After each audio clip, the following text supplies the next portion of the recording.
अगर पत्नी है तो दुनिया में सब कुछ है। राजा की तरह जीने और आज दुनिया में अपना सिर ऊंचा रखने के लिए अपनी पत्नी का धन्यवाद कीजिए। आपकी सुविधा, असुविधा, आपके बिना कारण के क्रोध को संभालती है, तुम्हारे सुख से सुखी है और तुम्हारे दुख से दुखी है। आप रविवार को देर से बिस्तर पर रहते हैं, लेकिन इसका कोई रविवार या त्योहार नहीं होता है। चाय लाओ, पानी लाओ, खाना लाओ, ये ऐसा है और वो ऐसा है। कब अक्ल आएगी तुम्हें, ऐसे ताने मारते हैं। उसके पास बुद्धि है और केवल उसी के कारण तो आप जीवित हैं, वरना दुनिया में आपको कोई भी नहीं पूछेगा। अब जरा इस स्थिति की सिर्फ कल्पना करें। एक दिन पत्नी अचानक रात को गुजर जाती है। घर में रोने की आवाज आ रही है। पत्नी का अंतिम दर्शन अचल रहा था। उस वक्त पत्नी की आत्मा जाते जाते जो कह रही है उसका वर्णन सुनिए। मैं अभी जा रही हूँ, अब फिर कभी नहीं मिलेंगे। जिस दिन शादी के फेरे लिए थे उस वक्त साथ साथ जिएंगे, ऐसा वचन दिया था, पर अचानक अकेले जाना पड़ेगा, ये मुझको पता नहीं था। अपने आंगन में अपना शरीर छोड़कर जा रही हूँ। बहुत दर्द हो रहा है मुझे, लेकिन मैं मजबूर हूँ। अब मैं जा रही हूँ। मेरा मन नहीं मान रहा, पर अब मैं कुछ नहीं कर सकती। बेटा और बहू रो रही हैं, देखो मैं ऐसा नहीं देख सकती और उनको दिलासा भी नहीं दे सकती हूँ। पोता रो रहा है, उसे शांत करो। बिल्कुल ध्यान नहीं दे रही है। हाँ, और आप भी मन मजबूत रखना और बिल्कुल ढीले ना हो। अभी बेटी ससुराल से आएगी और मेरा मृत शरीर देखकर बहुत रोएगी, तब उसे संभालना और शांत करना। और आप भी बिल्कुल नहीं रोना।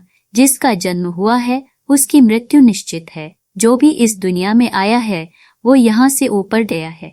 धीरे धीरे मुझे भूल जाना, मुझे बहुत याद नहीं करना और इस जीवन में फिर से काम में डूब जाना। अब मेरे बिना जीवन जीने की आदत जल्दी से डाल देना। आपने इस जीवन में मेरा कहा कभी नहीं मारने। अब जिद छोड़कर व्यवहार में विनम्र रहना। आपको अकेला छोड़कर जाते मुझे बहुत चिंता हो रही है, लेकिन मैं मजबूर हूँ। आपको बीपी और डायबिटीज है, गलती से भी मीठा नहीं खाना, अन्यथा परेशानी होगी। सुबह उठते ही दवा लेना न भूलना। चाय अगर आपको देर से मिलती है तो बहू पर गुस्सा न करना। अब मैं नहीं हूँ यह समझकर जीना सीख लेना। बेटा और बहू कुछ बोले तो चुपचाप सब सुन लेना। कभी गुस्सा नहीं करना, हमेशा मुस्कुराते रहना, कभी उदास नहीं होना। अपने बेटे के साथ खेलना, अपने दोस्तों के साथ समय बिताना। अब थोड़ा धार्मिक जीवन जिए ताकि जीवन को संयमित किया जा सके। अगर मेरी याद आए तो चुपचाप रो लेना, लेकिन कभी कमजोर नहीं होना। मेरा रुमाल कहाँ है, मेरी चाबी कहाँ है, अब ऐसे चिल्लाना नहीं।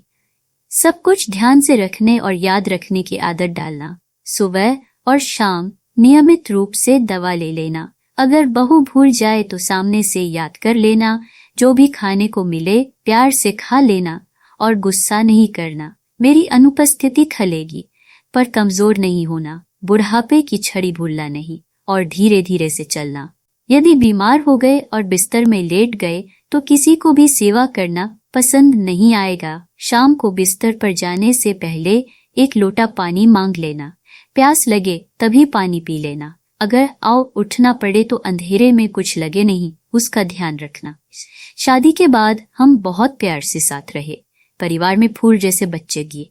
अब उस फूलों की सुगंध मुझे नहीं मिलेगी। उठो, सुबह हो गई, अब ऐसा कोई नहीं कहेगा। अब अपने आप उठने की आदत डाल देना, किसी की प्रतीक्षा नहीं करना। और हाँ, एक बात तुमसे छिपाई है, मुझे माफ कर देना। आपको बिना बताए बाजू की पोस्ट ऑफिस में बचत खाता खुलवाकर 14 लाख रुपए जमा किए हैं।